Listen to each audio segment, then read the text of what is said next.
gente morava nesse prédio, né, no edifício Levi, a gente morava no 17º andar, no último andar, e o Milton morava no 5º andar. E eu lembro que um dia minha mãe, antes deles ensaiarem lá em casa, nessa época eles não ensaiavam lá em casa ainda, minha mãe pediu para eu comprar pão e leite, uma coisa assim, e eu, como qualquer criança de 10 anos de idade, abre mão do elevador, 17 andares, você quer ir descer correndo, descer pelo corrimão de bunda, fazendo, né? E eu fui descendo, como eu descendo, fui escutando um som. E quanto mais eu descia, mais próximo eu ia ficando daquele som. Aí o som foi se definindo, era um som de violão e de voz, aí fui tipo um slow motion, aí comecei a descer mais devagarzinho, assim, Canto da Sereia. Eu falei, que som bonito esse, que som. Quando eu fui chegar no 7º andar, já estava um som maravilhoso, aí no 6º andar já era um negócio divino. Eu cheguei no 5º andar, já era o cara, entendeu? Tinha um pretinho tocando violão com uma voz maravilhosa e cantando naquela acústica de... É a acústica de corredor. A acústica de corredor é maravilhosa.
Eu nunca duvidei que eu fosse ser músico, porque não tinha jeito. Onde eu ia, eu cantava e tocava sanfona. Eu ficava na varanda da minha casa, que tem uma escada assim, então eu botava uma gaita que eu tinha, botava a gaita entre os joelhos e a sanfona lá embaixo. Aí ficava horas tocando aquele negócio todo, assim. E mil coisas, era só música, música e música e música. É família de músicos, né? Músicos autodidatas, a família oriunda do leste europeu, que por isso muitos dizem que é uma família de ciganos, e eu até acredito que possa até ser mesmo, embora é um pouco disfarçado. E ali tocávamos em grupo, na família, o que não era um hábito, a gente viajava pelo interior tocando, né? E o próprio Bituca viajava com a família, muitas vezes. Até que um dia o pai do Wagner, que trabalhava num banco, foi transferido para Alfenas. Aquilo para mim foi a mesma coisa que me dá uma machadada, né? E acontece que eu fui a primeira vez para visitá-los em Alfenas, o Wagner estava formando o W's Boys, né? Que era W porque todo mundo, só eu e o guitarrista que não tinham W no nome, né? Mas o meu, pelo menos, se virasse, né? Dava um primo do W, né? A gente ficou tocando com os W's Boys durante muito tempo e tinha um irmão do Wagner que morava em Belo Horizonte que tocava num grupo lá, em vários grupos. Aí um dia a mesma coisa, falou de mim para o chefe de um grupo lá. Aí eu fui para Belo Horizonte, fizemos um baile lá e foi uma coisa, o pessoal aplaudia no meio do baile, coisa que não costumava acontecer, a não ser com a gente lá, com os W's Boys, né? Aí comecei a ir toda semana. Naquela época, quando não era o Wagner que estava tocando piano, eu tinha vontade de suicidar.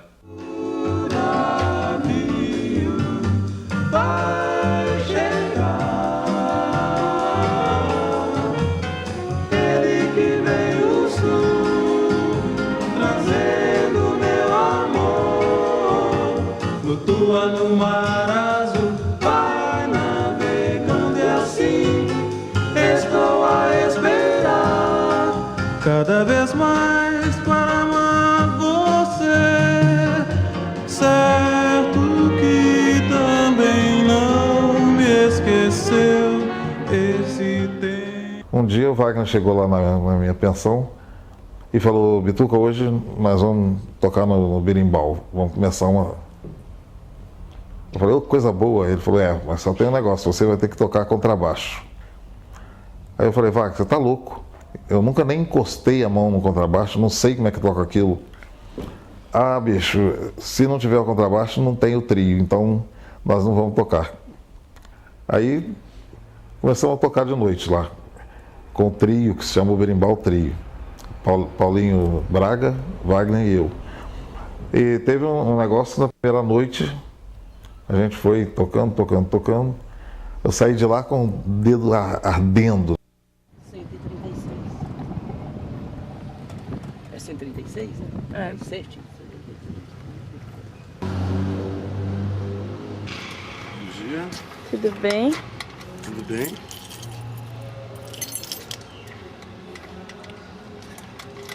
Vamos entrar. Você foi considerada de casa, então vai entrar pro fundo.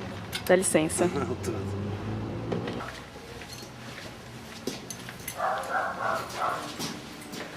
Chega mais. Dá licença.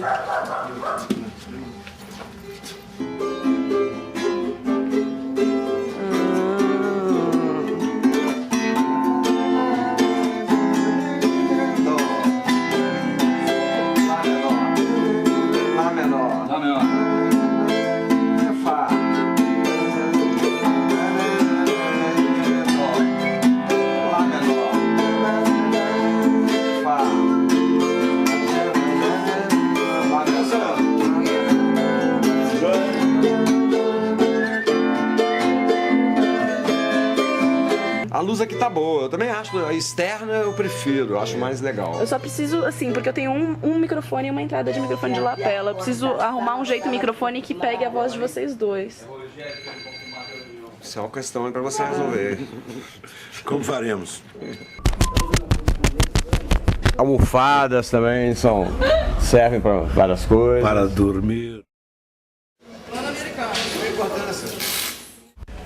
Eu conheci o Milton dentro de casa.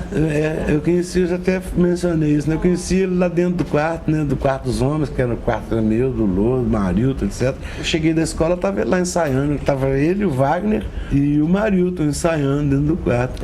Aí eu me apaixonei com a sonoridade do grupo. E eu ficava vendo aquele pessoal ensaiar ali, etc. Eu achava muito legal eles ensaiando, os grupos que eles montavam, tipo Evoluçamba, Sambacana, eu vi isso assim, sendo ensaiado dentro da minha casa e nessa época eu tinha 10 anos, eu estava fora do berço já. Mas, e nessa época eu conheci o Beto Guedes. Quando cheguei em Belo Horizonte eu já havia aprendido a tocar violão, por conta do Godofredo, meu pai, né? Não sei como aconteceu isso, porque eu já vim da família, né? Meu pai sempre estava tocando, meu pai era compositor, instrumentista, clarinetista. Eu era estudante pré-universitário, estudava um curso clássico, né? Aí eu conheci, através de amigos comuns, em Belo Horizonte, o Milton. Que na realidade, na época, não era Milton, era Bituca, né? Então, eu conheci, ele já era compositor, já tinha algumas músicas com o Márcio Borges, cantava na noite, né? Aí um dia, encontramos na rua assim, eu falei: ô Fernando, como é que você some assim? Eu, pô, com saudade de você. Ele falou: eu também estava com saudade de você. Eu falei: vamos tomar uma coisa? Vamos. Mas a gente tinha dinheiro para uma ou duas caipirinhas, eu acho que era uma caipirinha e um ovo. Aí foi. Selamos nossa amizade com 2 caipirinhas ou batido de limão, sei lá, e um ovo. Onda de areia, ponto final da Bahia, Minas, estrada natural que ligava Minas ao... A gente ouvia muito a Rádio Nacional, principalmente com as cantoras que eu adorava, né? A Ângela Maria, para mim, era a rainha de todas. E assim foi. E eu sempre ouvindo as vozes femininas, aquele negócio todo. E me apaixonei pela voz de mulher e não gostava muito de voz de homem. Porque para mim a mulher cantava com o coração, as mulheres, e os homens queriam demonstrar o poder das vozes que eles tinham, né? E então eu imitava todas.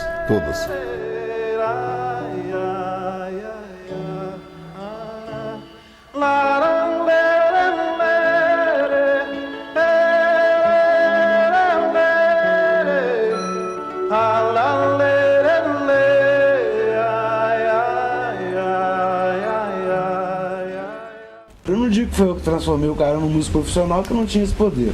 Mas foi eu que desestimulei ele de ser um escriturário. Isso com toda certeza. Eu consegui esse objetivo no dia que a gente viu o Júlio Zegim.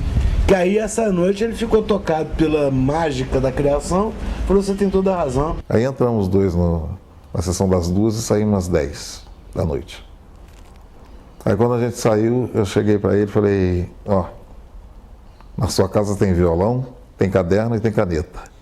Nós vamos para lá agora começar a compor. E porque foi uma coisa assim, que a coisa que eu dou um valor, não sei nem explicar, é a amizade. E o filme trata disso, né? Partons au bord de la mer? On part demain. Le terrain me paraît excellent. Je propose une course de vitesse. Au premier qui arrive au bout de la passerelle.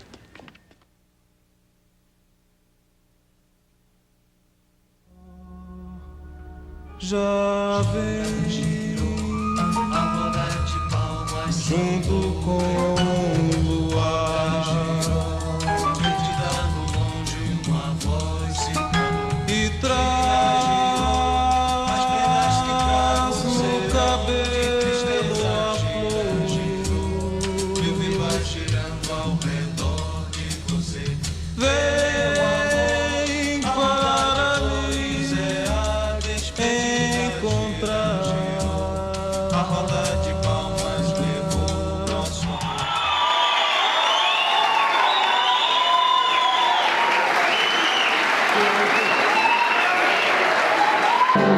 tua cor é o que eles olham velha, chata, teu sorriso é o que eles temem, medo.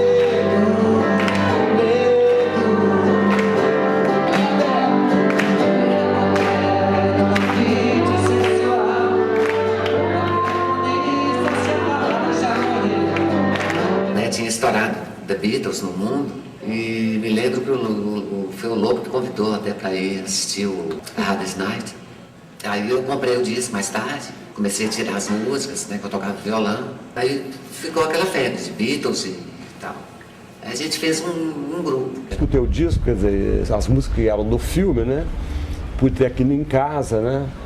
E aí imediatamente eu levei na casa do Beto. Levei na casa do Beto. O Beto, como ele tocava mais, e ele era um cara do interior de Minas, Montes Claros, o norte de Minas, uma coisa mais sertão, assim. Então, o Beto, no primeiro momento, foi engraçado, porque ele teve uma rejeição, assim, naquele capa, aquele monte de fotozinho dos Beatles com cabelinho, né? Cabelinho de franjinha, não sei o que lá. E naquela época o homem só tinha cabelo curtíssimo, né? Então, eles eram considerados os cabeludos, né? Além de tudo, eram os cabeludos, né? E aí o Beto olhou pra capa do disco assim e falou assim: velho, esses caras não são viado, não? Pô, eu falei: Beto, o negócio importante é o que você vai ouvir agora, você vai tomar um tapa na hora que você ouvir. Eu coloquei pra ele o Hard Day's Night, nós acabou de tocar o disco, no Brasil o nome era Os Reis do Iê. Na hora que ele acabou de escutar o disco, ele ficou impactado, igual se ele estivesse vendo o filme. Aí a gente virou Bitomaníaco e no ano seguinte a gente já montou uma bandinha, os Beavers, que cantavam a música dos Beatles e faziam um maior sucesso em Belo Horizonte.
Gostou de estar cantando lá, né?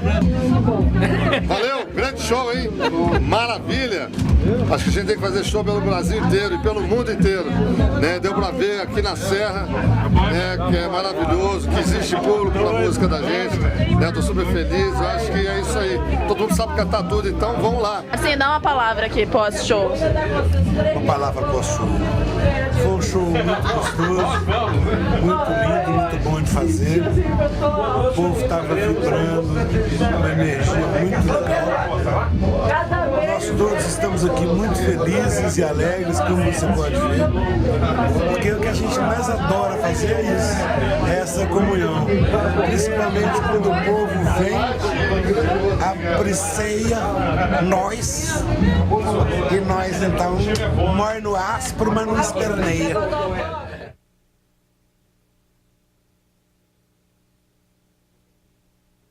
Teve um dia que eu fiz 3 músicas. Uma foi Pai Grande, outra foi Morro Velho e a outra foi Travessia. Aí peguei um ônibus, fui para Belo Horizonte, aí encontrei Fernando e falei, Fernando, tem uma música para você botar uma letra. Aí, você tá louco? Eu não sei mexer com isso não? Eu falei, mas você vai botar. E fiquei quase a noite inteira falando isso.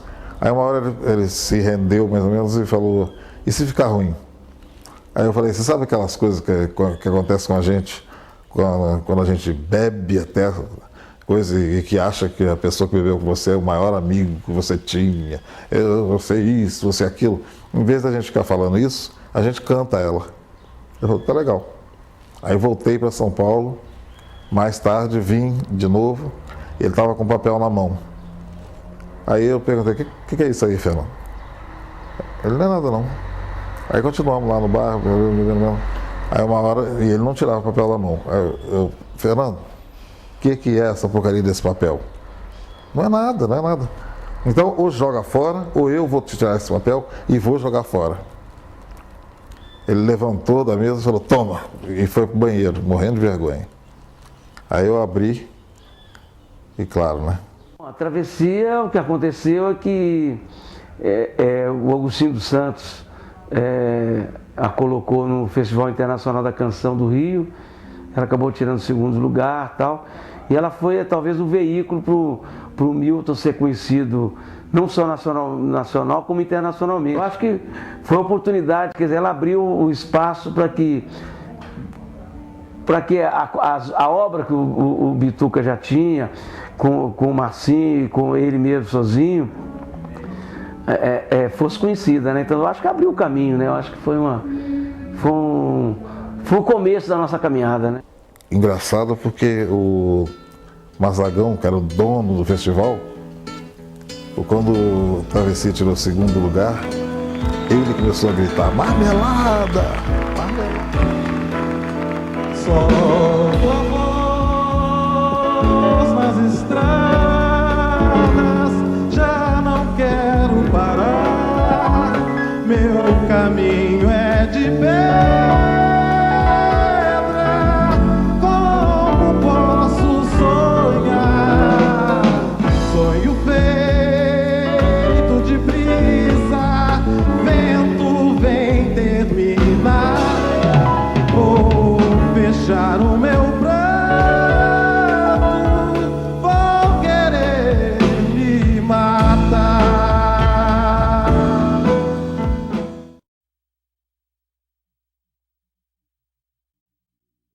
Essa é a esquina dali de baixo. Essa esquina eu tenho uma história muito pessoal com essa esquina, porque eu era um militante da esquina junto com o pessoal do bairro. As pessoas fazem imagens assim, do Clube da Esquina, imagina assim, uma esquina e sentado Milton Nascimento, Beto Guedes, Lobo Borges, Márcio Borges, Fernando Branco, não tem nada disso. A gente chamava o lugar de Clube da Esquina. E aí, um dia eu tava tocando violão nessa esquina e o Bituca chegando de viagem de São Paulo ou do Rio perguntou minha mãe onde é que eu tava. Falou assim, o Lô tá naquela esquina, aquele lugar que eles chamam de Clube da Esquina, um lugar, estão naquele Clube da Esquina. Tá lá no Clube da Esquina. Tá lá no Clube da Esquina, o Lô não sai daquele lugar, e eu não saía mesmo, eu era militante. Eu gostava de ficar vendo a Serra do Curral e tocando violão ali, né? E aí o Bituca chegou, eu tava dedilhando os primeiros acordes dessa canção Clube da Esquina, eu tava tentando inventar uma melodia e fazendo uns acordes. Aí o Bituca falou, pô, mas que legal esse som que você tá fazendo na esquina.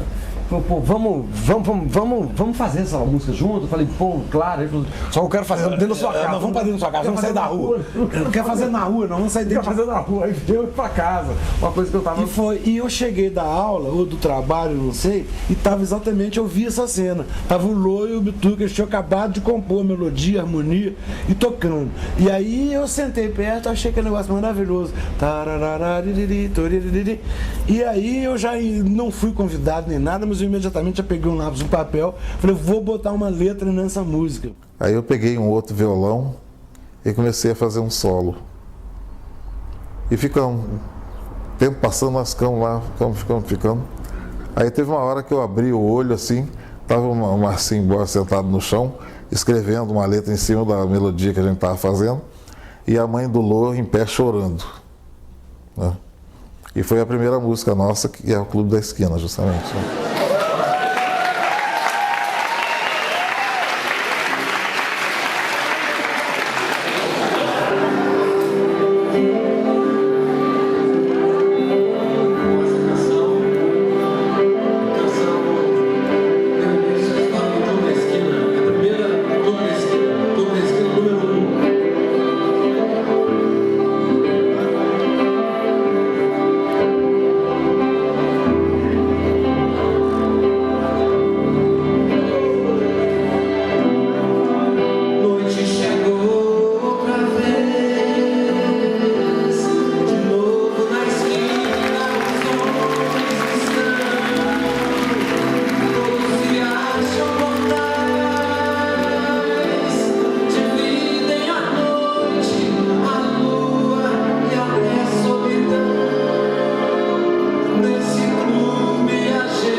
Ficou aberta uma vaga na pensão onde eu morava. E nessa época, isso já era em 67, houve o Festival Internacional da Canção. Convidei o Wagner e o Normando para dividirem a despesa do aluguel da pensão que eu pagava. E eles trouxeram o Milton a Tiracolo. Então morávamos nós quatro, eram 2 beliches, assim, né? Um lugar apertado. E como era a época do Festival Internacional, isso já no segundo semestre de 67, de vez em quando chegava Toninho Horta, Fernando Brandt, então ficávamos 6, 8 pessoas num quarto que mal cabiam 3, 4. Todo dia, 5 horas da manhã, 6 horas, chegava algum mineiro. O mineiro só chegava nessa hora. Aí a gente tinha que levantar, arrumar um colchão ou qualquer coisa. Às vezes vinham 8 e tal, não cabia no quarto, mas a gente tinha que dar um jeito de ficar, porque vinha todo mundo sem dinheiro também, né? Então, 5 horas da manhã, hora mineróloga. Em 67 o Milton chegou. Em 69 fizemos Sonho Imaginário, que foi para dar fazer um porto seguro para os mineiros que estavam chegando. Se você vê os discos do Sonho Imaginário, principalmente Matança do Porco, tem de tudo ali, tem uma fusão geral do que se fazia na época.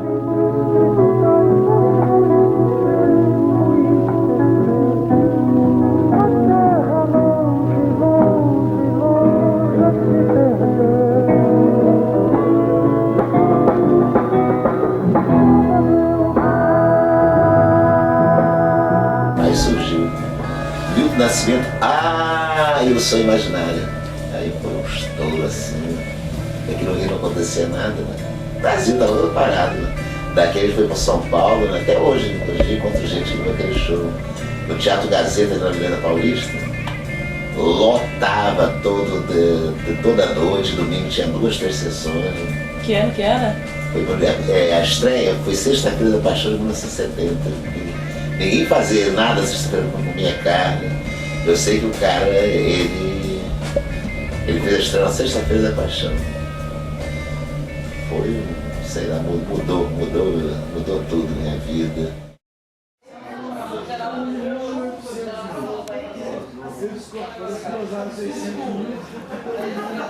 A partir daí o Lô começou a fazer muita música. E era que tinha mais a ver comigo, né? Ele tinha 17 anos, eu fui na Odeon e falei, olha, eu quero fazer um disco duplo, dividir com um garoto lá de Belo Horizonte.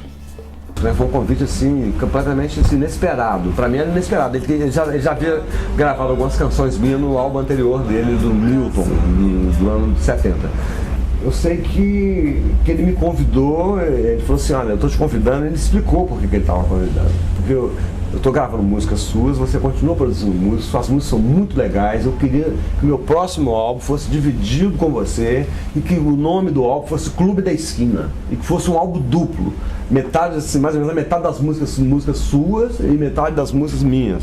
Ele foi bem claro o que ele queria. Agora, o grande problema era convencer minha mãe eu mudar para o Rio de Janeiro debaixo da maior ditadura com 17 anos de idade. Fomos na casa do Beto Guedes, como quem vai, como o noivo vai pedir a mão da noiva em casamento aos pais.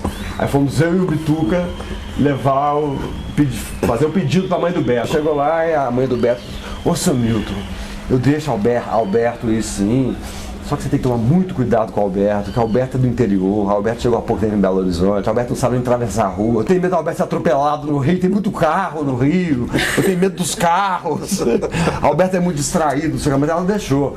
E depois na minha casa teve uma saia justa, assim, que eu tive que sair meio rebelde. Eu falei assim, mãe, eu vou. Fomos para Mar Azul, que é na praia de Piratininga, depois de Niterói, e lá, Belo Horizonte e Diamantina, foram os lugares que a gente realmente fez as músicas do Clube da Esquina.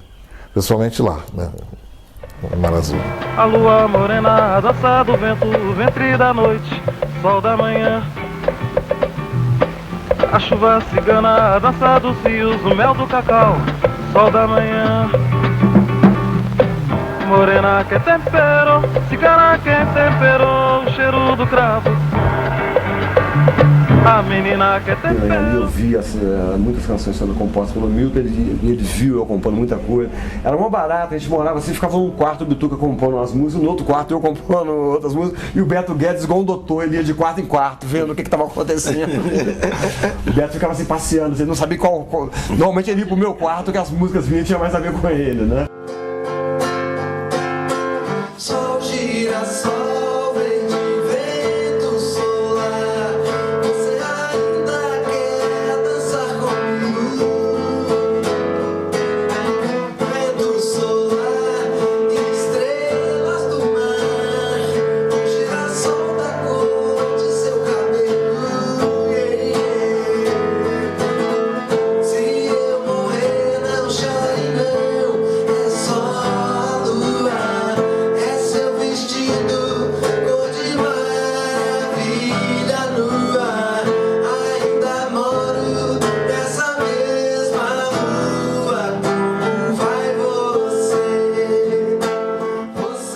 Belo Horizonte se reunia aqui nesse barracão aqui, sabe?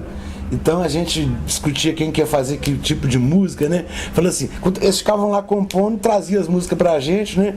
E aí a gente distribuía aqui, né, Lu? Aí distribuía. Não falou assim, essa vai pro Fernando, essa vai pro Ronaldo, essa fica com o Marcinho, não sei o quê.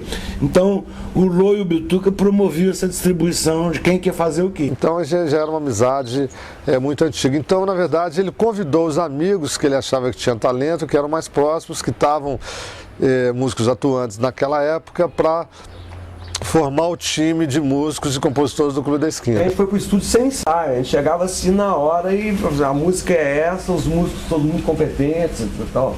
Roninho Horta, Beto Guedes, Novelli, Wagner Tiso, todas as pessoas que estão ali na ficha técnica. O disco assim, era uma feira, sabe? Ela era super legal porque, por exemplo, se você olha a faixa tal, tá Loborges tocando bumbo, entendeu? Surdão.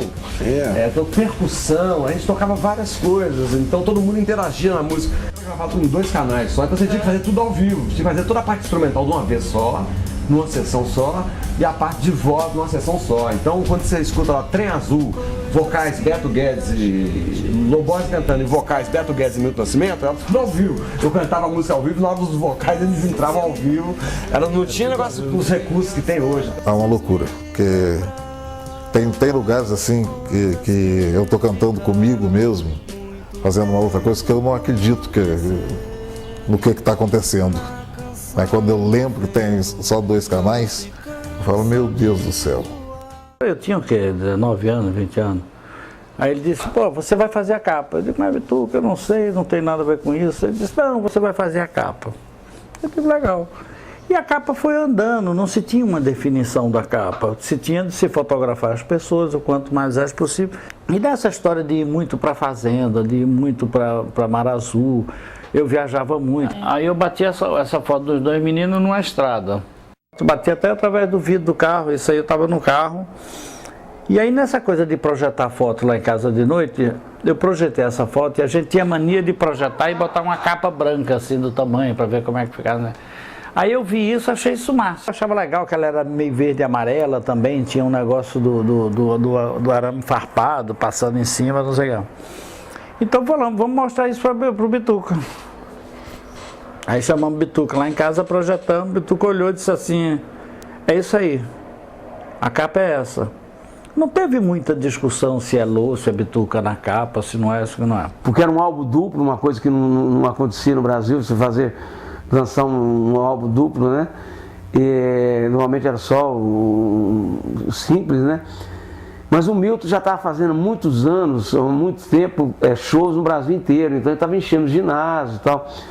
E o pessoal da gravadora não tinha noção disso. E de repente aquele álbum que eles deixaram a gente fazer mais para dar status à gravadora, né? De repente começou a vender muito, né? E o que ele significou é que eu acho que mexeu muito com o pessoal de música e com as pessoas que gostam de música no Brasil, né? Para quem quer se soltar, invento cais, invento mais que a solidão me dá. Invento lua nova clarear, invento amor e sei a dor de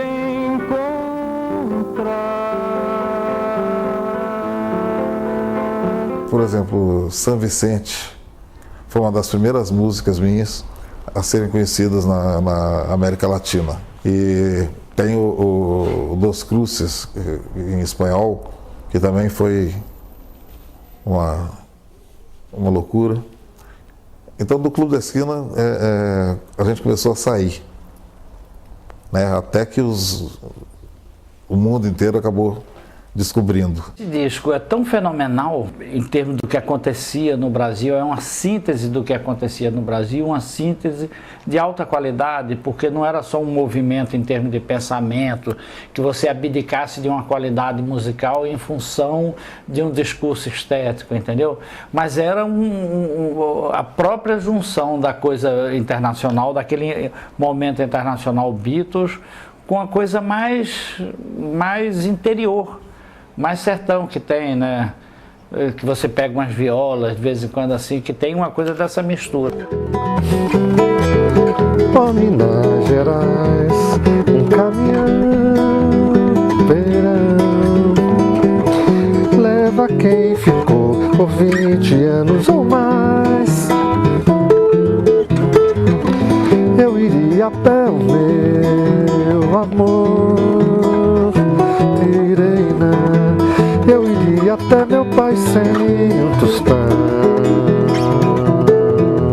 Em Minas Gerais, as modinhas mineiras, minha família tocava, tinha música clássica na vitrola, tinha o meu irmão tocando o jazz, então fui nascendo nessa onda toda. Quando veio a Bossa Nova, eu comecei a tocar violão, então a minha escola foi essa. Beto absorvia toda aquela cultura também, né, inglesa, né, o The Cream, né, e, né, o Eric Clapton, e aquela rapaziada toda daquela época. E Wagner Tiso, a mãe dele era pianista, por exemplo, então já tinha uma concepção toda erudita, né. O Milton já era aquele cantador né, negro, por si só já nasce com uma carga em cima, né, então, né, toda aquela coisa do cantador que tá com aquele sol na bateria. Essa miscelânea toda é que deu uma característica mais essa coisa pessoal, que você deglute isso tudo e transforma numa coisa sua, né? Eu transformo num verso meu, todas essas influências, o Lô transforma num acorde que só ele tá dando, né? A originalidade. Dessa misturança toda a gente criou um som, uma sonoridade original.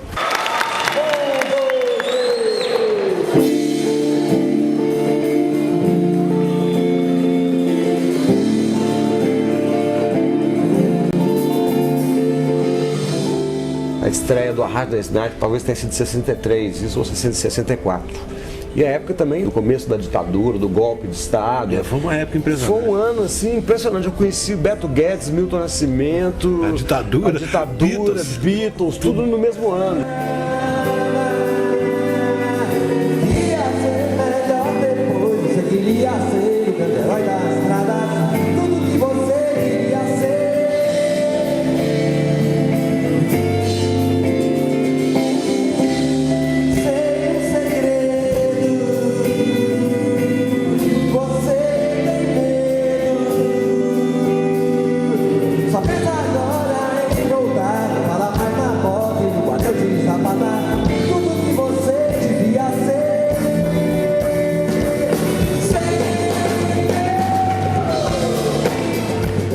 Estava completamente envolvido até o pescoço com o movimento estudantil, entende?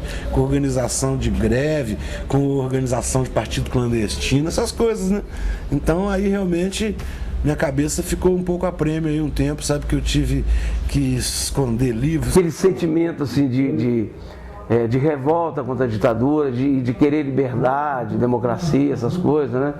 Isso aí teve presente na formação da gente, né? A gente ia vendo as coisas que estavam acontecendo e a gente participava, né, de tudo, né?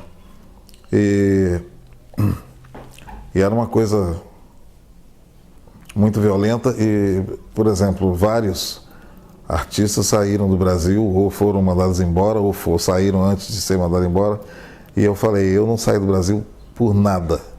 Pode me matar para fazer o que quiser, mas eu não saio. Rádio, televisão, eles fecharam as portas para mim, porque diziam que as minhas músicas eram música para intelectual, que o povo não ia entender. Então, quando eu saí com os estudantes, a gente ia para lugares assim que tinha um ginásiozinho de 2.000 pessoas, 5 ou qualquer coisa.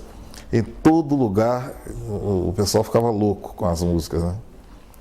Aí eu ficava pensando, como é que o povo não entende? Maria, Maria é um dom, uma certa magia, uma força que nos alerta. Uma mulher que merece viver e amar como outra qualquer no planeta.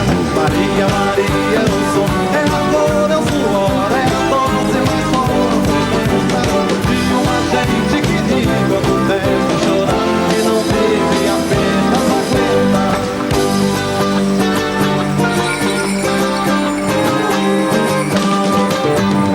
Mas é preciso ter força, é preciso ter raça, é preciso ter gana sempre. Quem faz o povo a marca Maria, Maria, explorador de alegria. Mas é preciso ter banho, é preciso ter traça, é preciso ter sonho sempre. Quem tá na pele essa marca possui a estranha magia de ter pela vida. Acho que a coisa começou quando a gente estava aqui em Três Pontas e que aquele negócio, problema do rádio, que a gente não ouvia direito, então botava a harmonia que queria e tal, e foi passando por outras coisas. Quando eu fiz as minhas primeiras músicas, elas eram completamente diferentes de todas que tocavam. E eu queria isso, não queria ser igual a ninguém. E aí foi indo, e tudo se encaixava, né? E você pode ver que nos 2 discos, se você for pegar a época, ninguém fazia música daquele jeito. Pessoas até hoje se inspiram pela música dos mineiros, que em termos essencialmente musicais e até literários, né? Não digo até que a literatura do Clube da Esquina tem muito a ver com natureza, com justiça, com amizade, tudo era um foco diferente do avant-garde, entre aspas, assim, do Caetano e Gil no Tropicália, né, que tinha uma outra postura, mais estética e tudo. Para mim, o Clube da Esquina era um dos grandes álbuns que o Milton Nascimento fez e que eu fiz também, entendeu? Para mim, assim, e como outros álbuns da minha carreira e da carreira de outros artistas, a página do Relan Perlesso, de Beto Guedes, para mim, entendeu? Então, o Clube da Esquina para mim não tinha essa coisa que a imprensa levava como um bando de mineiros, não sei o que lá. E o Marcinho mostrou que isso tinha maior significância, maior importância, esse bando de pessoas se encontrarem. Eu fui morrendo de medo para Belo Horizonte, porque eu sou pernambucano, nunca tinha ido lá. E eu nunca me esqueço que eu fui morrendo de medo de negócio de comer em Belo Horizonte, que tipo de comida que era. E quando eu cheguei lá na casa do Lu, aí tá na hora de jantar, não sei o que lá, e era café com pão e manteiga. Eu digo, que maravilha. E tinha um clima muito de amizade no negócio no Clube da Esquina, se valorizava a amizade, ou seja, a amizade fazia parte de uma estética. Eu só faço um trabalho quando tem amizade, né? Porque acho que a música para mim é uma coisa sagrada que eu ganhei e tem que ser, tem que estar cercada de uma coisa mais bonita que eu aprendi aqui na minha casa com os meus pais, que é o valor da amizade. Se faz canção e o coração na curva de um rio, rio, rio, rio, rio, rio,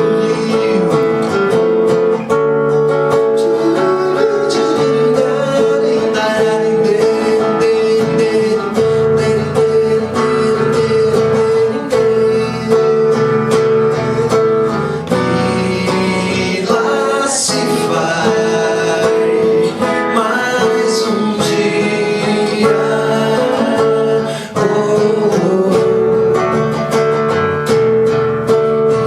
De asfalto e gente